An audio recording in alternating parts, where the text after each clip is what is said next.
Hello and welcome to Sanity at the Movies.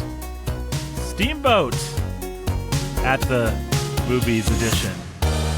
We're doing 2 Steamboat-related movies. Really, we're doing 1 Steamboat-related movie, but we also watched the other one, which took us all of 7 minutes, and we'll talk about that. We have watched, arguably, I'm trying to think if there are 2 greater or more popular or more influential Steamboat-related films, and nothing is coming to mind. Perhaps Showboat, the 2 double adaptations of the musical. That's got a steamboat. There's probably other kind of southern plantation, kinds of, antebellum kind of things. Well, adaptations of Huck Finn. Adaptations of Huck Finn, yes. But to be fair, there's not really a universally accepted adaptation of Huck Finn. I've never seen. No, they're all bad. No, I have seen one. There's the Jonathan Taylor Thomas version. Right, Oh. that's one of the How did you know? directed by Stephen Sommers of The Mummy and Scorpion King. No wonder it was fame. so poor. Yeah, no, that guy was a hack. I mean, I kind of love those Brendan Fraser Mummy I think movies. you mean is a hack. He's still alive, Nathan? Yeah, he just hasn't made anything. They finally got wise. I think the last thing he made was G.I. Joe, one of those G.I. Joe movies. Yeah. Yeah, he only directed the first one. The sequel was directed by the dude who made, oh my goodness, the musical that stunk that we just saw last summer. The dude that made the musical we just... In the Heights. In the Heights. That guy. Chu? Yes, that's No. John Chu. There you go. It's John Chu. Yeah. That guy, he's the talented filmmaker, that guy. Actually, he is, yeah. He did Pretty Brides, Asians, whatever that thing's called. Yeah. That was pretty good. Stephen Sommers directed Odd Thomas in 2013, Nathan. Yep. Your information is bad. Well, then... Or I You don't care at all. knew that and was not going to say it because nobody cares about Odd Thomas. Neither do I. All right. But I could probably tell you most of Stephen Sommers' filmography. He did The Jungle Book. Really cruddy adaptation of The Jungle Book. What a terrible movie. He did the thing we just mentioned. I think it was called Tom and Huck, maybe? That sounds right. I don't think it was called The Adventures of... That's Tom and Huck. Yeah. He did The Mummy. He did The Mummy Returns. He did Van Helsing. You murderer. He did G.I. Joe Rise of Cobra, I think. Yeah? And am I missing anything? No. There's a movie in 89. No. It was Adventures of Huck Finn. The Okay. Adventures of Huck Finn. Yeah. So what? Weird. There's something else that he produced called Tom and Huck. Yeah, that was like the that's sequel. They made more than one kind of Disney-branded lame. Wow. Catch Me If You Can. A 1989 Catch Me If You Can. Okay, I don't know what it is. nice. Not the story of Frank Abagnale Jr. and Tom Hanks' pursuit of fame, I take it. No, not about that at all. Well, folks, we're glad you could join us on the Summers Cast today, where we talk all things Stephen Sommers. It's summertime. This is a great podcast.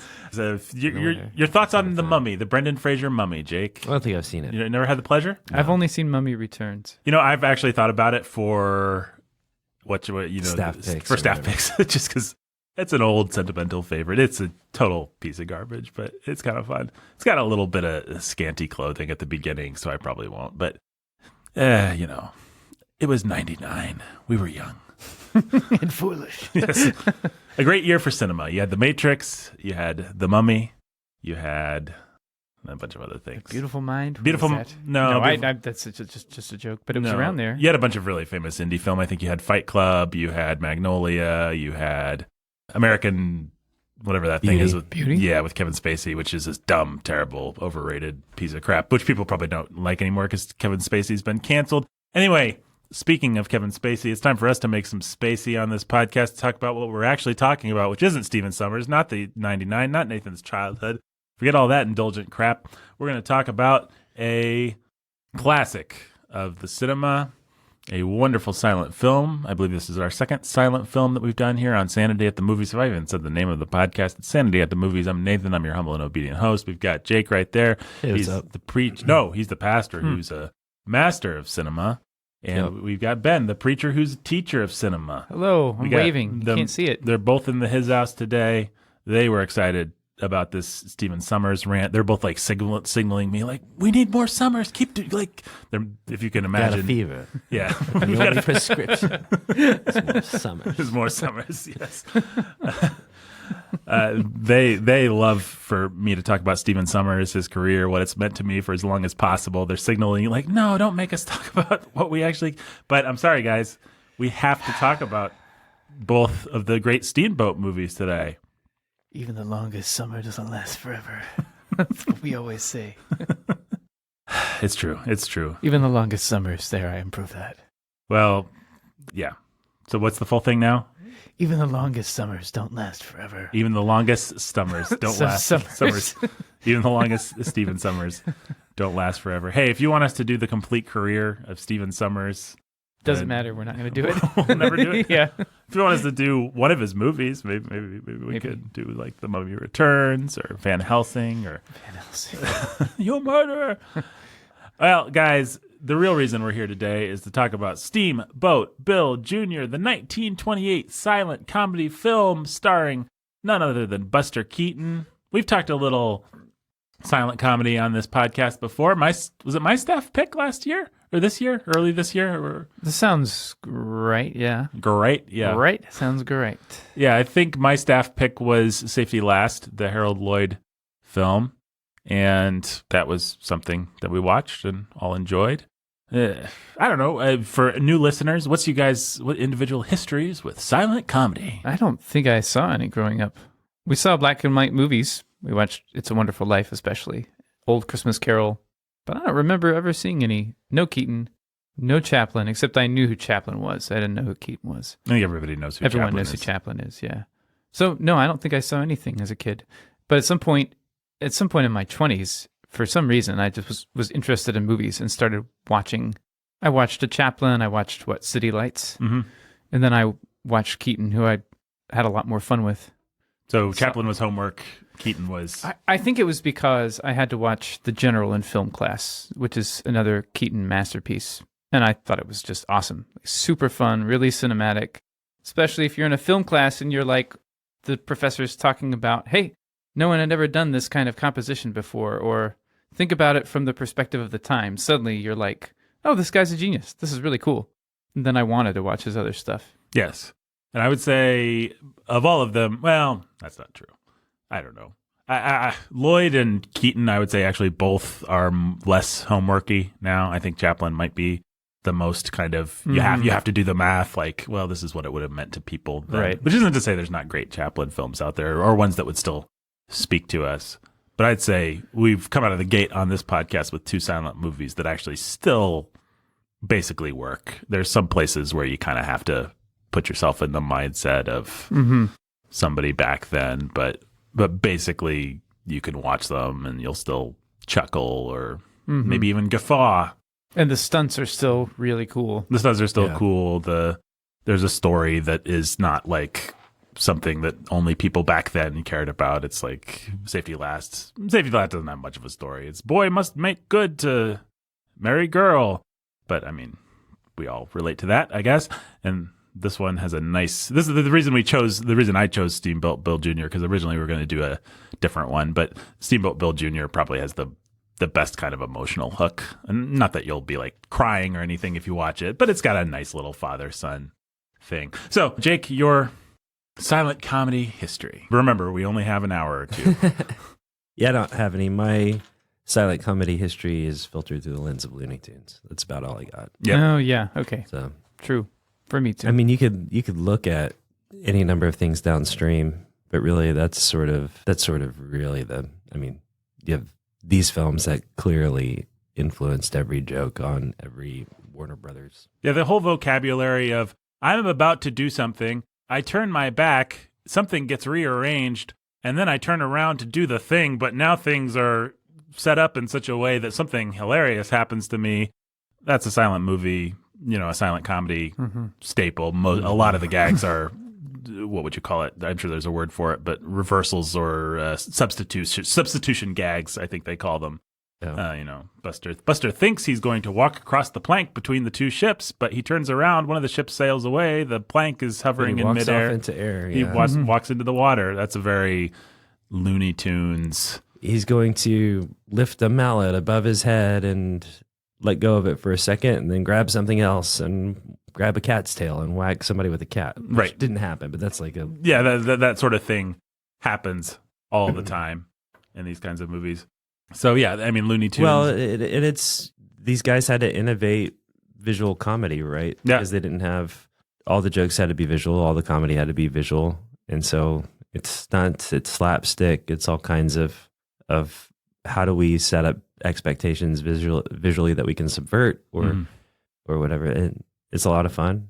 They're all just sort of stacked on each other, but it's like a big Looney Tunes cartoon, and you see Bugs Bunny do these things over and over and over again with Elmer Fudd or whatever, you know. I'm trying to think what my silent movie comedy history is. I don't remember when I got into it. I mean, I've seen most of Chaplin, and I mean, you can't actually see most of a lot of this stuff because some of it just doesn't exist anymore, or doesn't exist in good copies. So many of these people didn't take care to preserve their work because they were businessmen making a product that they put out. They weren't thinking too much hard about prosperity. They were thinking about prosperity. They weren't thinking about posterity. Lloyd, interestingly enough, thought a lot about posterity, and posterity has kind of left him behind because he kept all his movies in a vault for like 50 years. And so people through the sort of middle of the 20th century weren't that acquainted with the works of Harold Lloyd. But Chaplin and Keaton kept their stuff kept kind of going out again, which means their films are much more degraded, and it's hard to find good copies, and some of them only exist. Like what I mean is they kept making new prints. Every time you make a print from film, you're degrading the original one. Like you can barely handle film of that stock without degrading it. So the more popular something is, a lot of times the more degraded it is. Whereas there's movies that nobody cares about that have come down to us in pristine condition precisely because nobody cares about them. Nobody cares about them. Yeah, exactly. So, but you can, if you're interested in if you're just listening to this podcast and you want to watch some Buster Keaton, you've never seen anything, you want to watch Steamboat Bill Jr., which is the one I'd recommend starting with, then you can sign up with your library card for a service called Canopy, which is kind of a lame, weird, liberal... Canopy with a K. Canopy with a K. You're going to have to like navigate past a bunch of like lesbian vampire art films. But if you go straight to their classic films section, or just put Buster Keaton or something into their search engine, you'll find all of his movies in nice restored 4K prints, and you can watch these films. Yeah, I think I actually did it the way that a film historian would recommend, I suppose. I started with Chaplin, who's like the important guy, just the popular guy from his time, the guy that everybody knows. Although it'd be interesting to see I wonder if Jake's children would recognize the silhouette of Charlie Chaplin. Like, do they know? I doubt it. It's just the mustache and the hat and everything. The bowler?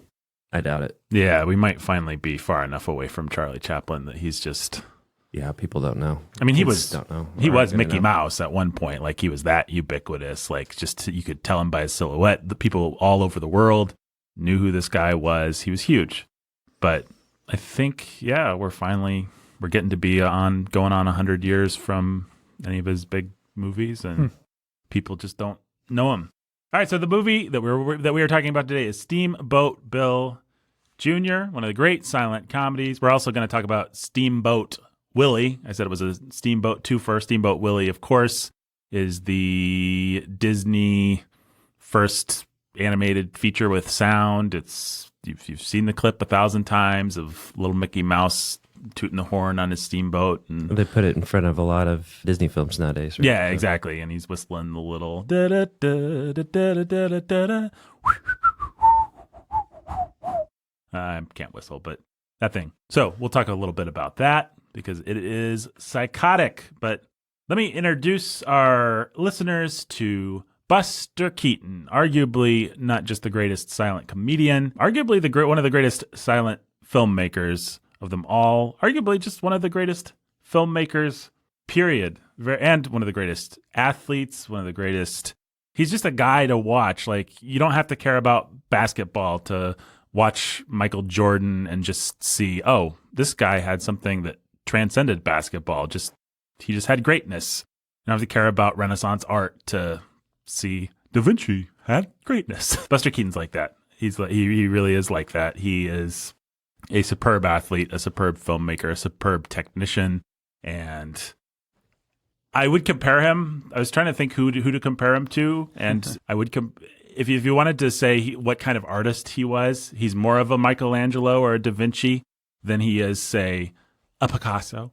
And what I mean by that is, if Picasso's a guy with periods and moods and things that he's intuitively trying to sort of feel his way towards, that's how a lot of filmmakers are. Like, they're intuitively trying to do different things and discover things and try things.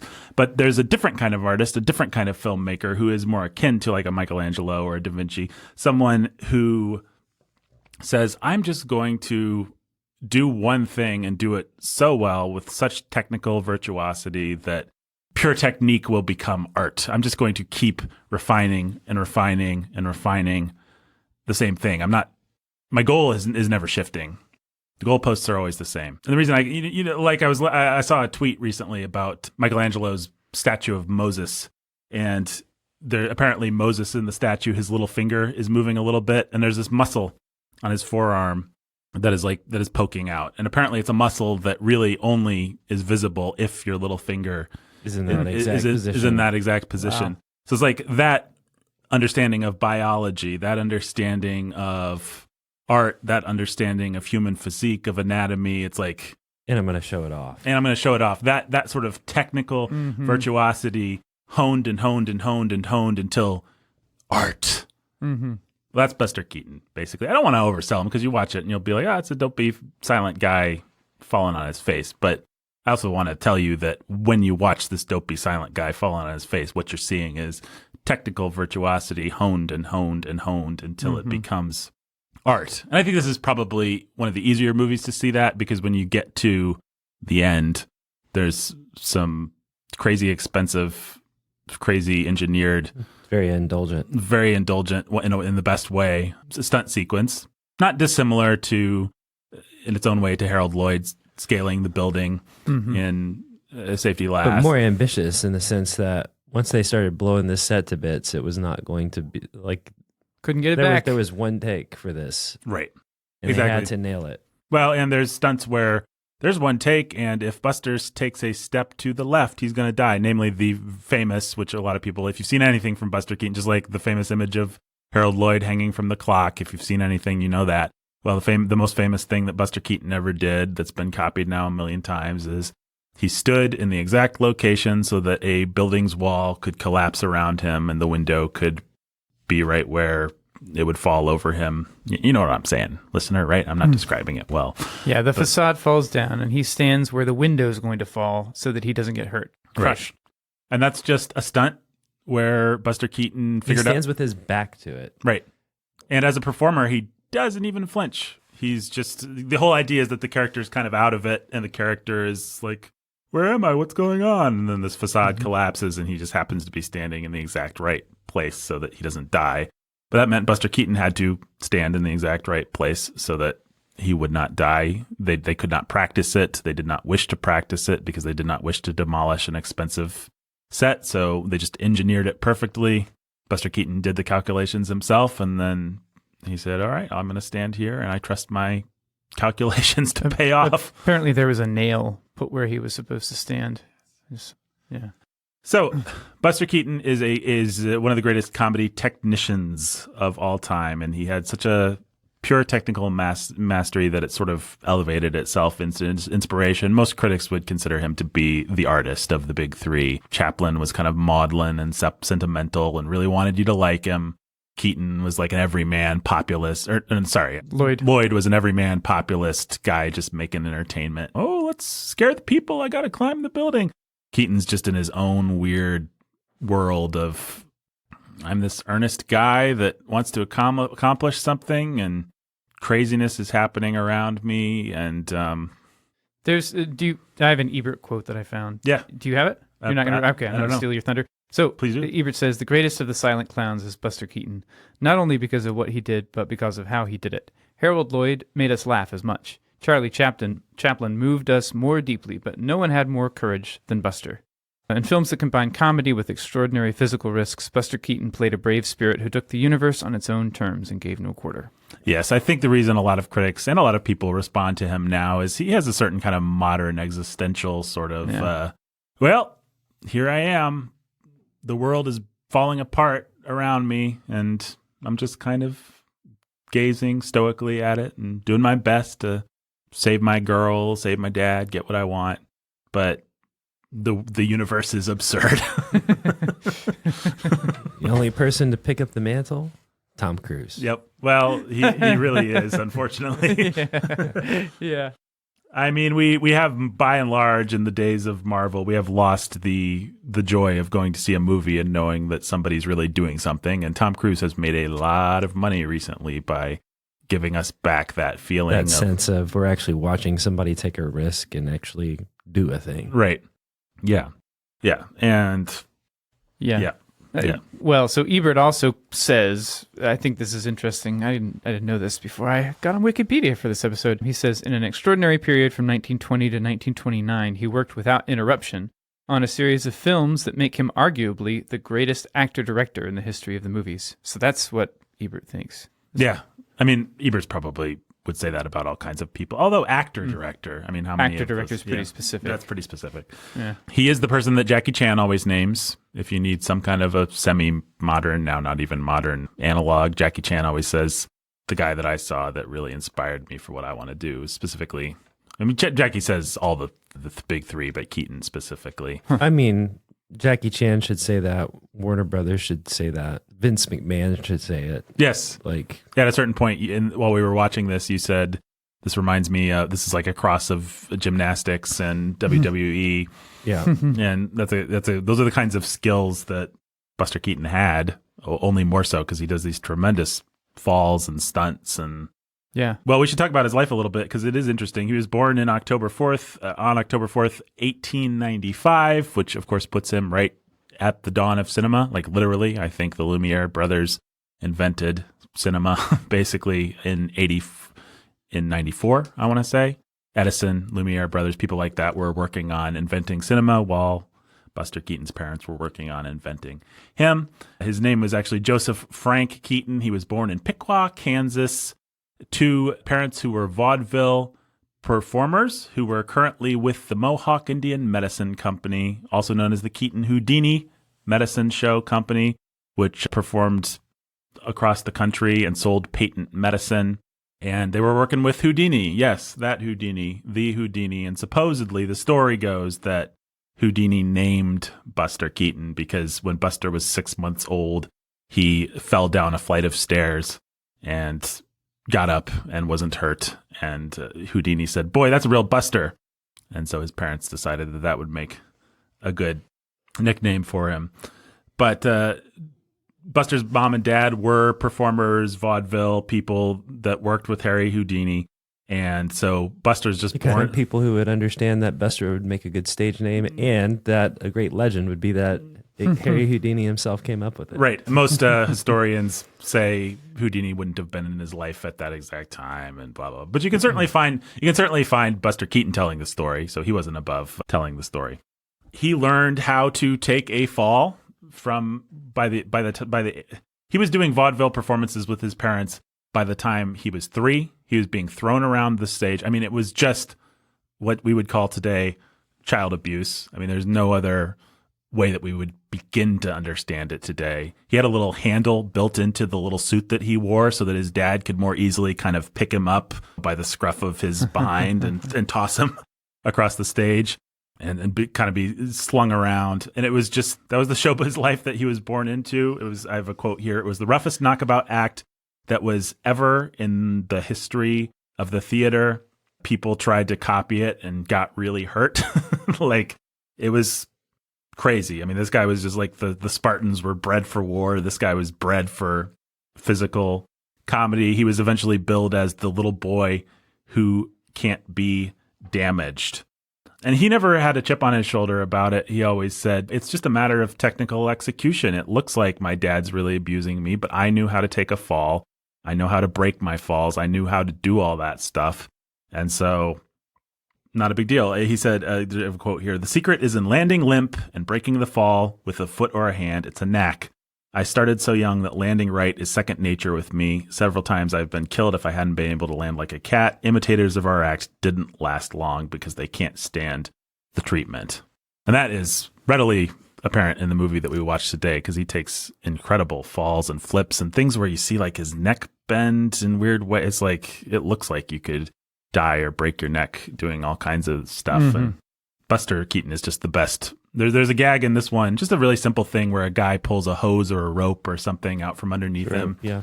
And he does a flip and kind of lands on his head, but it's just a big, exaggerated, goofy, dangerous looking flip. So that's early Buster Keaton.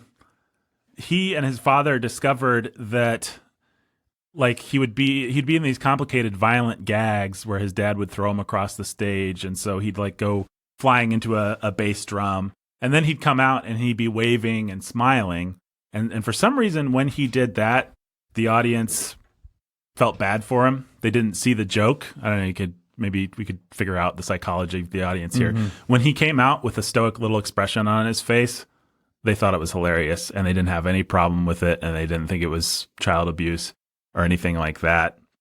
They loved it. So as long as he had this solemn... If he doesn't break character. Yeah, it's not breaking character. If he breaks character, then he's acknowledging that there was tension and risk. Yeah, it's like, I'm going to apologize. But if he doesn't break to you. character, then it's all, the act is still in play, and this is all just, It's a little cartoon boy that's able to be thrown by his dad into a bass drum. Well, this is just how it is, folks. Yeah. Part of the joke. So Buster Keaton, I guess I didn't say this at the top, I probably should have. He's called the Great Stone Face because he's famous for never smiling in his movies. That's not technically true. He does smile. People also say he never shows any emotion. He shows plenty of emotion in the movie we just watched. You know, when he's sad, when he's dejected, when he's kind of daddy hungry, when he's in love. It's all there.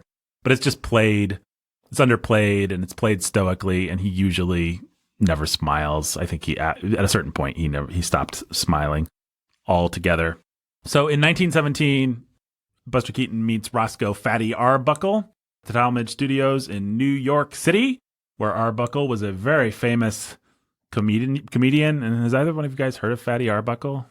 I have heard the name. I don't know why. I've heard the name too. If you've heard the name, it's because he was involved in a really famous scandal of his time, like their OJ trial, their whatever you want to compare it to. It was this huge scandal where he was accused of rape, and the evidence seems to point to the fact that he did not commit rape. He was eventually actually exonerated, but it destroyed his career. I mean, it was equivalent to like when we were growing up, Cosby was the man. Cosby was going to be one of the 20th century like guys that we were all going to remember as a great comedian, whether you liked him or lumped him. Like he was on the Mount Rushmore of comedy. And who knows if our kids will even know who Bill Cosby is. Like he's just going to be erased.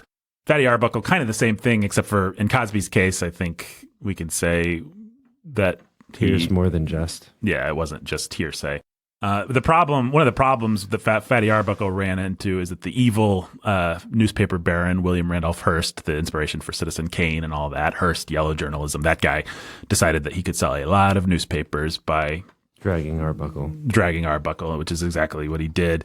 So Chaplin actually stood up for Arbuckle, but Buster Keaton stood up for Arbuckle because they were great friends. They'd done a lot of films together.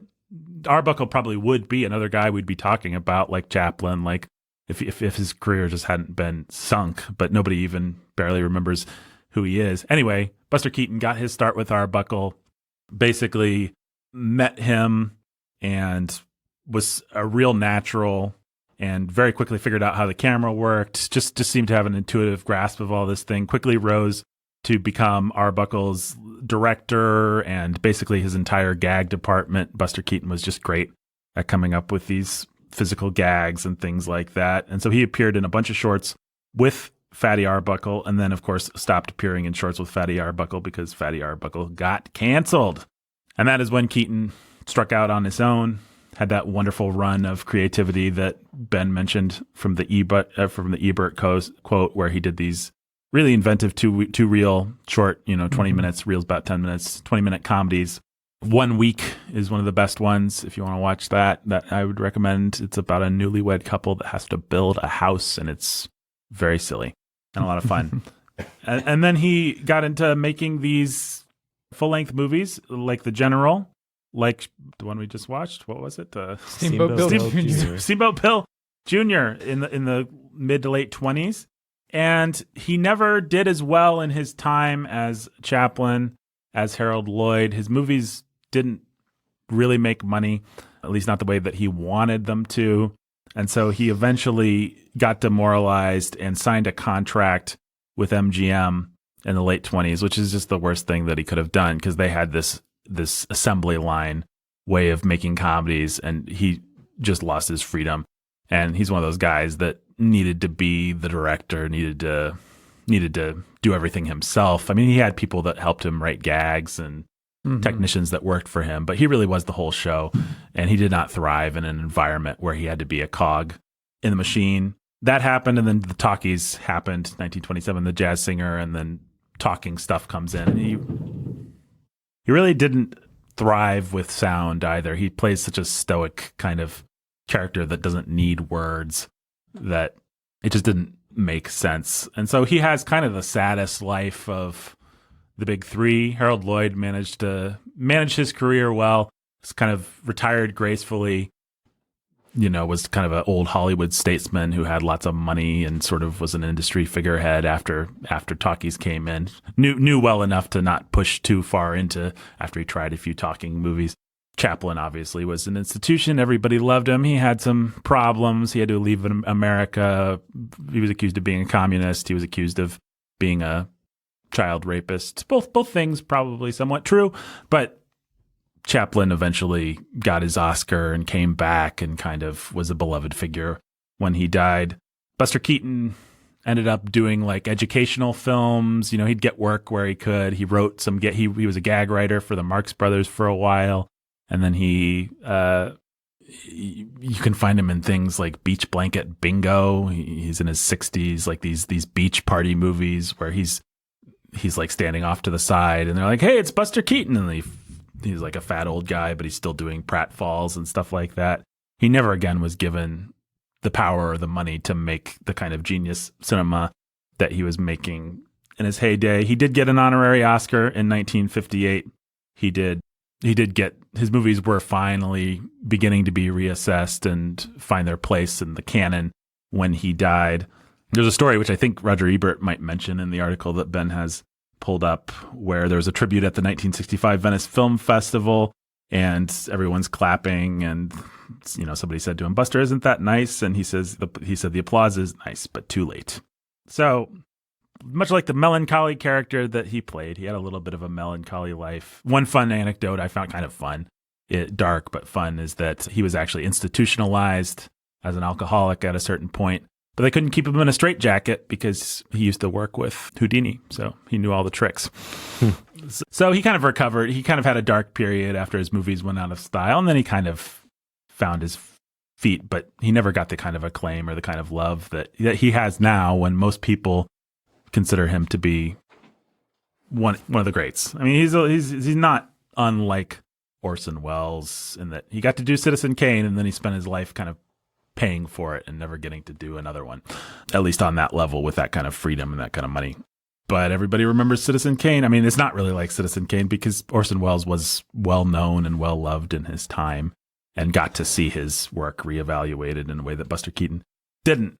So that's Buster Keaton's life. Yeah, his method was that he'd plan about 50% of his movies, and then he'd develop about 50% on the day. Just go out there, get a girl, get a policeman, get an adversary, get some, and just like, what can we do with this stuff? You'll notice that his gags are often accomplished in one shot. He doesn't like to cut. He wants you to be able to see him a little bit like Fred Astaire with dance. He wants to be able to you to see the beginning, middle, and end of whatever his pratfall is.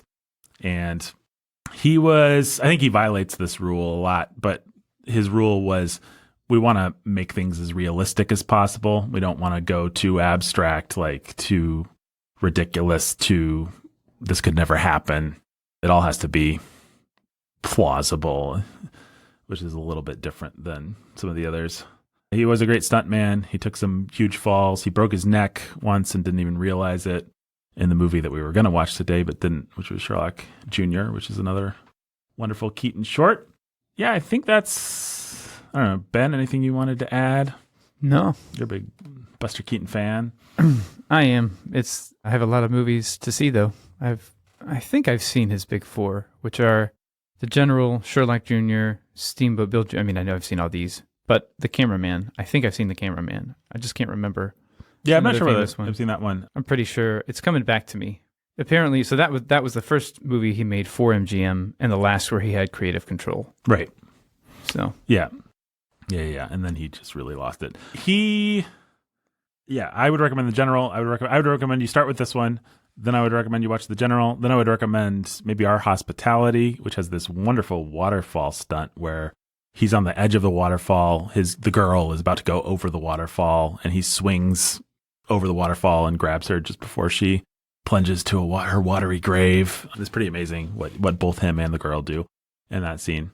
And I think it's on a set that he constructed, but it's still like rampaging water over big height that he has to swing, and the timing and everything.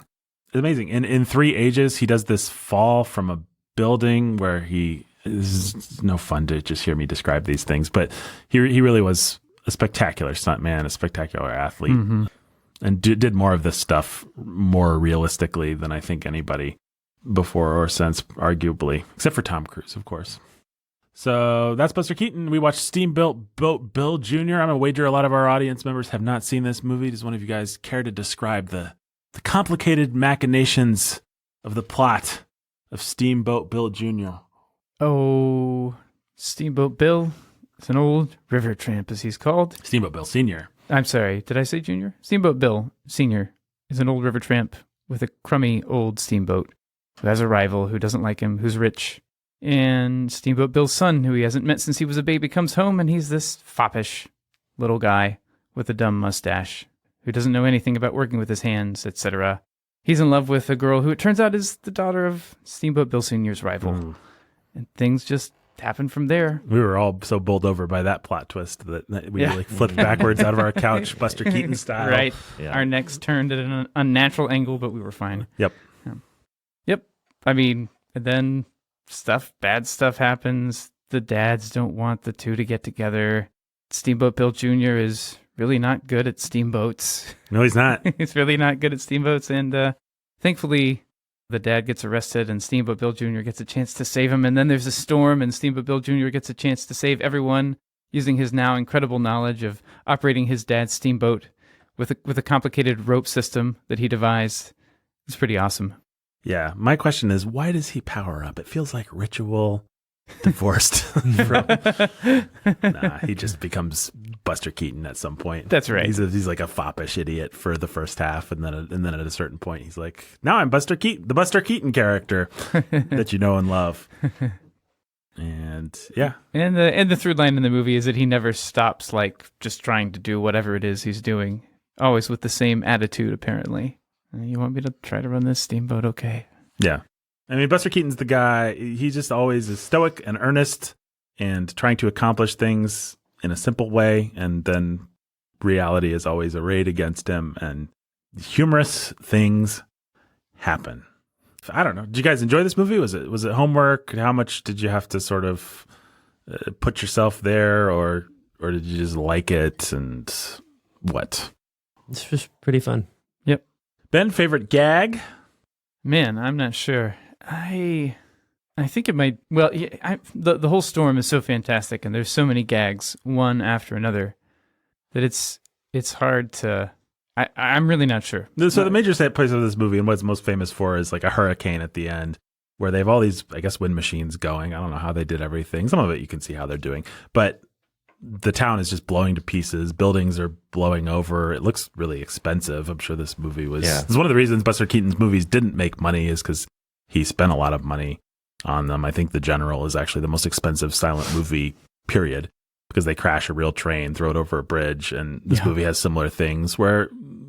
I'm sure a lot of it's just facades that they built for the movie and stuff, but they're blowing down houses, they're knocking down walls. It's all pretty spectacular.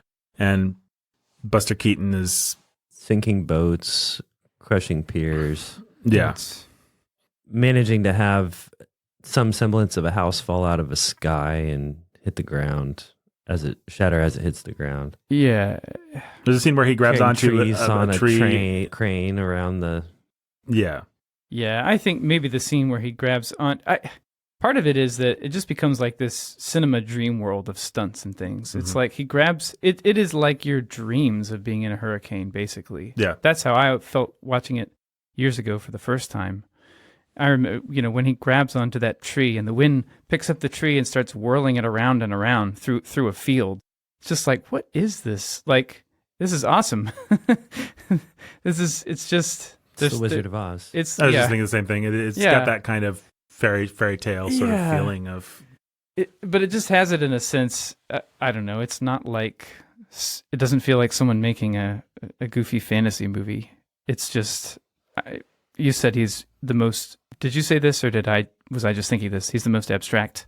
Yeah, no, of those guys. I don't remember, but yes. Anyway, he is the most abstract of those guys, and there's something about it that just feels very like this stump just belongs here. The wind's going to pick me up and carry me along. There's this weird internal dream logic to this whole storm scene.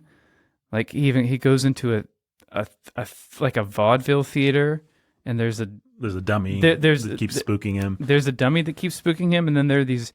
He starts falling into these random magic tricks that are on the stage before that facade collapses too, and it all feels very. I don't know. It's like this is a film about smoke and mirrors. Just to emphasize that point. Here's some smoke and mirrors. Here's. Let's pretend that I'm doing a stage show for you right now, and and instead of the rest of the movie with the storm, you're just watching me on a stage doing pratfalls and magic tricks. He'll just stop and give that to you. Right. But it's just really fun. Yeah, just a man and a camera. I don't know how else to describe it. I feel like I mean, I'm avoiding words. And wait, there's a next level or a layer to that whole thing where he's like, I'm showing you the tricks. I'm showing you behind the curtain of the tricks of yesterday. Right. But I am not going to show you any of the tricks. You're not going to see anything up my sleeve. That's right. In the process. So I'm dismantling. Yeah, I'm changing the game. Like it's a statement piece to have the magician's act there, and to show behind the curtain, to show the mirror on the trap door. Oh yeah, you remember when you used to go to the stage, to the theater and be amazed by these idiot magicians like Harry Houdini or whatever. Like here's all the apparatus behind all of their tricks, and it's a game compared to what I'm doing. Mm-hmm. And aren't you amazed by now I'm going to fly on a tree? Figure that one out, idiots. Yeah. You're right. He gets pretty meta. There's still things that I haven't figured out. I mean, I'm sure they're just using cables and stuff, but like his bed is just blown across. He's in a hospital bed for whatever silly reason, listener. But the bed is just blown across a field or something like that. And I can think of half a dozen simple ways to do that, but I'm not sure which one they used or how they did it or why. There's some scenes where it feels like a crane dropped a house down, maybe, but a lot of the magic is still just magic. And I was trying not to say anything really pretentious while you were talking, Ben. Like it does do that movie thing where it reduces all of this stuff to just like pure iconography. It's become archetypal somehow. It's just man in storm. That's right. Well, and how many Looney Tunes episodes or whatever have you seen that are just riffs on that scene where you're leaning into the wind and it's pulling up the floorboards and bending everything over double and things flying at you. Things are flying. It keeps on shoving you back and you get up again and then it pushes you further down the street. Yeah. But this is just like the real life practical stunt version of that. Right. Right. And I don't know that anyone knows how to do that kind of thing in live action now. Like the slapstick that we get now, like in an Adam Sandler film or something is so lame and so unintentionally violent feeling. Even as a kid, the Home Alone movies always felt more violent than they did. I mean, I laughed when the two robbers got it, but I loved Home Alone. I'm not saying it didn't work on some primal level, but there is something about just the silence of it all or something that allows these things to sort of be more abstract, and you're not worried about like, oh no, a hammer's dropped on his foot. I feel bad for him. So many things that nowadays you think of as, well, that would only actually work in animation. You need the exaggeration. You need the distance that animation gives you. Mm-hmm. Buster Keaton can just do that because he's such a weird clown-like sort of half physical, half spiritual creature that he can just get away with this stuff. Yeah. Jake, favorite gag? I don't know, it's kind of hard to say. My first thought was just the first time he ends up sort of trying to escape the riverboat and climbing down and just over the balconies and things. But then he does a lot of great parkour kind of stuff. Yeah, where it's like, it's really impressive how stupid he makes himself look and how controlled he's being. Mm-hmm. But I mean, I think that the real answer has to be the house gag. Yeah. Because it's the one that survives, and it's just really risky, and you know it's risky watching it. Like, there's just like, there are no strings attached, and that's the way that the whole, or even just if you wanted to step back and see how many of these sequences are just single shot sequences that they had to get it right, or and maybe there were like 10 other sequences that they set up that they didn't come off perfectly, that hit the cutting room floor and they overdid it or whatever. But right. Still, the amount of destruction and chaos, and this joke could only happen one time. Like, that was a lot of fun. That was really cool. Mm-hmm. And I just appreciate the lengths that they went to, the risks that were taken, and the way it was all pulled off. It's really cool and fun. I'm not a fan of, there's an argument to be had, like, I don't know why Tom Cruise would do the real stunt when we have CGI. Right. Like, Mm-hmm. why risk your life when we can basically get the same effect with CGI? Mm-hmm. And there's some merit to that argument, but there's also just like, hey, part of the fun of it is the thrill of pulling it off. Right. Through practical effect. And you actually can't quite get something that realistic without pulling it off with practical effects and actual stunt. Right.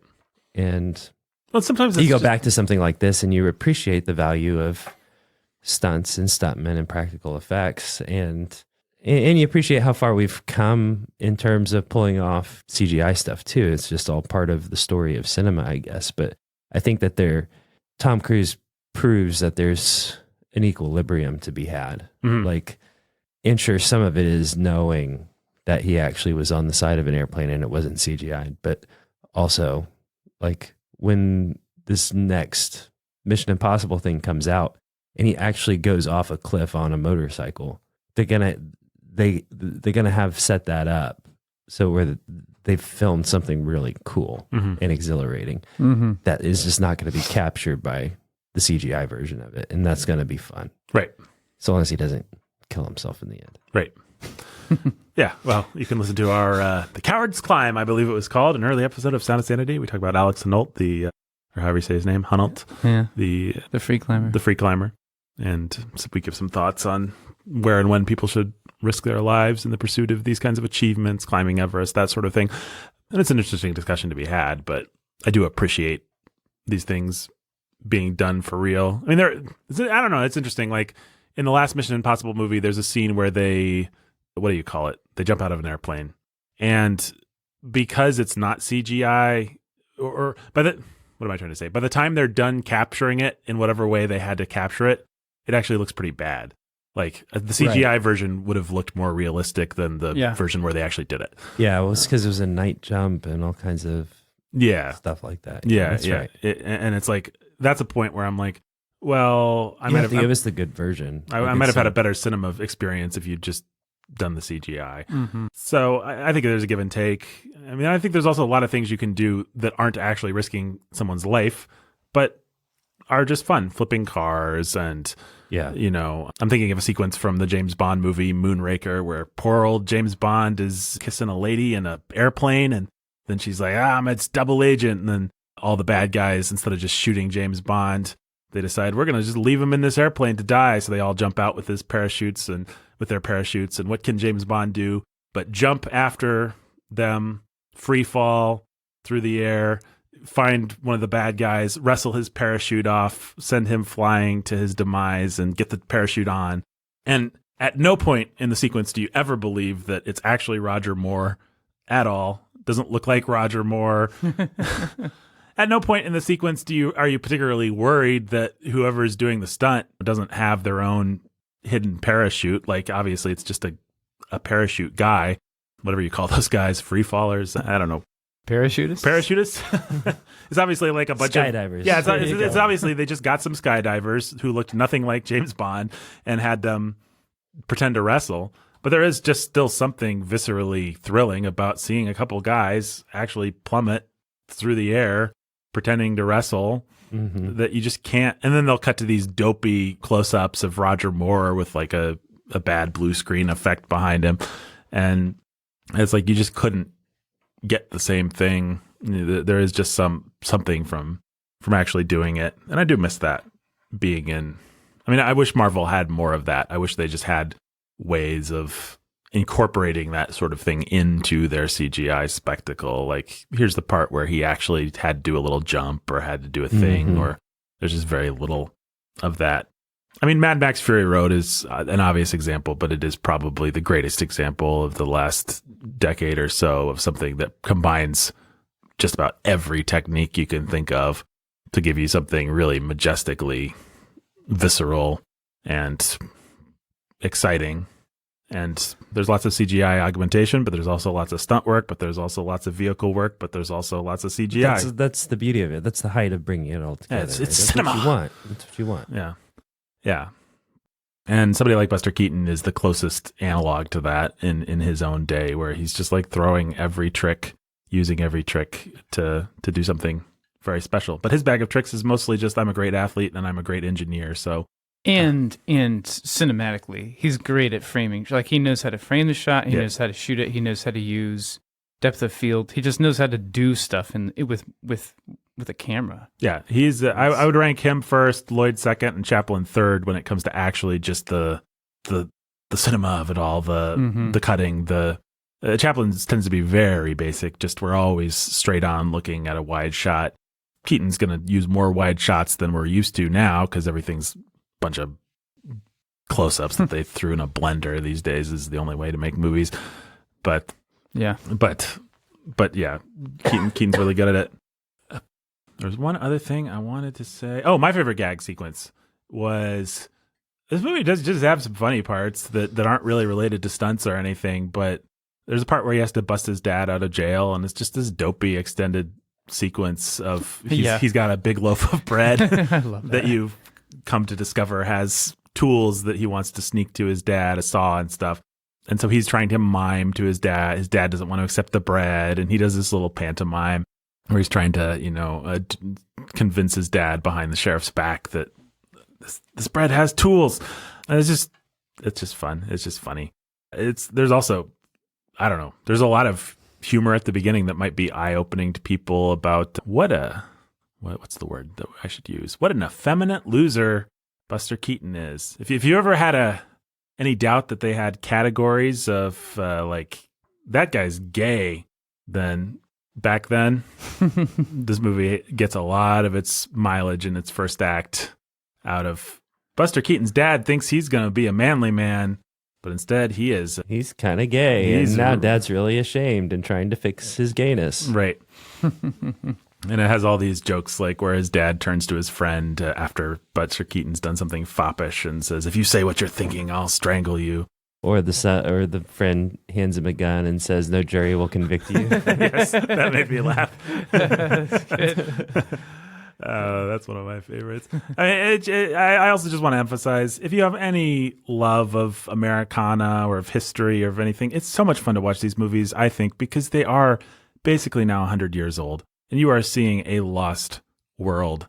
And I just find that incredible. I just like to look at the backgrounds. I like to look at the costumes, the outfits. It's just like we have an actual flapper girl in this movie from the time of flapper girls, which is now 100 years ago. 100 years ago. And she's just doing her flapper thing. And she's not faking a flapper thing. No. She's an actual flapper. She's an actual flapper. Yeah. And there's just so much of that sort of thing in here. Just like every couch, every background prop, everything. Also interesting to see. Also fun to see. It's really interesting from a sociological perspective. Just the relationships between these characters, the way that the dad treats the son. It's just it's endlessly fascinating to speculate kind of how much of these relationships are sort of exaggerated for comedic effect and how much of them are just the way that people understood relationships back then, both romantically and paternally. And it's just really endlessly to me at least, interesting you're watching an actual archaeological artifact. Like this is just somebody beamed something from 100 years ago into your living room. You can pull it up on a streaming service and you can just see like, this is what people thought. This is what they valued. This is what they were interested in. This is what they thought was funny. And so a lot of times, even when these movies don't still play, I still find them interesting as artifacts. But this one, fortunately, does both. Everybody wore hats. There's like this extended stupid sequence in this thing where it's like, what hat will Buster Keaton wear? Well, he can't wear the one that he came with because that's gay. Right. So Dad's got to get him in a new hat. But he wants this other hat that hilariously doesn't fit on his head properly, and he doesn't know Even it. gayer. Yeah. His dad keeps throwing off that hat. They try different hats. They actually try the hat that Buster Keaton was famous for, the flat straw hat, and then his dad's like, nah. So that's a little meta joke from the time that you might not recognize as a joke now. Drops him off at the tailor and says fit him for work clothes, and then he's going to come out looking like even more of a dandy in his own way, you know? And that's hilarious. The little caption will say, like, it's because his girlfriend actually picked out the clothes. And so it's just, yeah, I find it all really interesting and kind of nostalgic, and that weird, whatever the word is for when you have nostalgia for something that you never actually experienced. Just like every Christmas, I get nostalgic for that one horse open sleigh ride that I've never taken, and for chestnuts that I've never roasted over an open fire. I can get pretty nostalgic for simple time of boys and girls just dancing the Charleston and falling in love and going on little escapades. I'm sure that world never existed, but or just the steamboat of it all, the kind of southern Rivertown Americana of it all. So if you have any soft spot for any of those kinds of things, then I think you might even get more out of this movie. Us living in a steamboat river town? Yeah, exactly. Everyone in Evansville. Evansville should do a big Steamboat Bill Jr. like on the water thing where they have a screen and they project it and people Put a screen on a barge. yeah, there you go, on a barge. Yep. I like it. Let's make it happen. And it can be a double feature with the other film we watched, Steamboat Willie. Obviously, his Buster Keaton's like the name that everybody calls him in this movie actually is Willie. Is Willie, yeah. So Steamboat Willie, pretty obviously although maybe that's interesting because they both came out the same year. So did Disney have time? He must have. Yeah. The title of this film may be a parody. I just pulled up the Steamboat Willie wiki. The title of the film may be a parody of the Buster Keaton film Steamboat Bill Jr. Itself a reference to a song by Arthur Collins. Okay, so there's a famous song called Steamboat Bill. It's probably the song that, if I had to guess, that both that Mickey is whistling at the beginning of the short, and that Buster Keaton, whoever orchestrated the music for the version of that we saw of Buster Keaton. This says, Wikipedia says the title of the film may be a parody of Buster Keaton's Steamboat Bill Jr. Yes. Okay. That's what it said. Okay.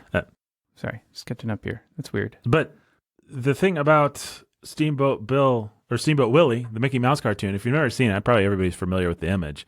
It's one of those psychotic old black and white cartoons where two things are happening. Number one, sociopathic violence towards other creatures. And number two, hey, audience, we can combine sound now. So here's some sounds. And they combine. They sync up to things that are happening right on the screen. So there's a lot of things where the boat's just going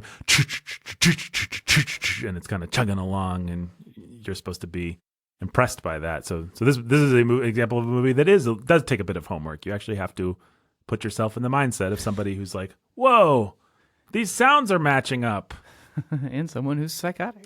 And someone who loves to mutilate animals such that they will make big band noises, which, if you didn't know, if a goat eats the sheet music for Turkey in the Straw, then what you do is you pop its mouth open and you turn its tail like a crank, and Turkey in the Straw will actually come out of it. And that's the least psychotic thing that Mickey does. No, you can also strangle chickens in such a way as to and grab a sow. At a certain point, there's these piglets that are feeding from their mother, and he starts yanking their tails, and they start squealing. And then he grabs the mother pig, turns her upside down and starts playing her milk organs to make music. And she has a horrified, violated expression on her face. And I don't know what to say about this. This is short. There's no strange, bizarre innuendo in any of it whatsoever. No. Well, if you've ever seen, me and Ben mentioned the Betty Boop cartoons. If you've ever seen those early Fleischer Betty Boop cartoons, they are insane. They are very sexual. I mean, Betty Boop is a very sexual character, but they weren't like just implying that. Like that's Did it happen on accident? Yeah. No. They're also about the horror of existence, Right. and about you finding some amusement from that. Kind of like The Office. No, I'm just kidding. It's not like The Office. There's one where Betty Boop gets kidnapped by a cult, and it's just I watch it most Halloweens actually because it is just 7 minutes of skeletons dancing and weird guys in like monk robes coming out of closets. It's just like it's one of the best creepy haunted house kind of things I've ever seen, and it's just this dumb Betty Boop, but something about it being so old and so black and white and so weird and psychotic and just from someone's id, just pure id, just like splashed on the some paper and ink. Man. It's weird, man. I watched a lot of those as a kid, and it's weird. They kind of hypnotize you. They really do. They're very repetitive cartoons. Like that's their deal. Repeat the gag 6 times. The 7th will be something different and lead to the next gag. But you repeat it 6 times before you get there. Yeah, so which actually isn't unlike the Buster Keaton thing we watched. Sure, and it's not unlike some of the ways that we do our comedy on. Oh yes, we are downstream of all this. We like repetitive. It's not funny because it's actually funny. It's funny because it's not funny, but we keep doing it. We like that kind of thing until it gets funny. Until it gets funny, and then it's funny that we've done it so many times. And then we do it past that. It becomes not funny. And then keep going because we have great courage and skill and heart. We push past back that into the funny again. So I like those kinds of things. But yeah, if you like psychotic old crazy cartoons, I'll tell you what both of these Steamboat movies will do. They will if you're me at least, they will make you mourn the state of current cinema because it's like you can do so much stuff that like we're so bound to the way that we think a camera has to work, the way that we think animation have to work, the kind of stories that we tell, what we think is realistic, what we think is not realistic. It's like you watch some of this stuff from an earlier time or from a different time and you realize, man, we have a pretty magical medium on our hands and there's a lot of different things that you can do with it. And we don't do that many. We tell a certain kind of narrative in a certain kind of way. We do certain kinds of comedies, we do certain kind of dramas, we do certain kind of action movies, but man, you can be so visually bold, so abstract if you want to. You can do different kinds of narratives. Cinema just doesn't get used. It's like you have a piano that you can play so many things on it, but everybody just wants to play Chopsticks or Heart and Soul. And I like Chopsticks and I like Heart and Soul. But man, what about Chopin? What about Mozart?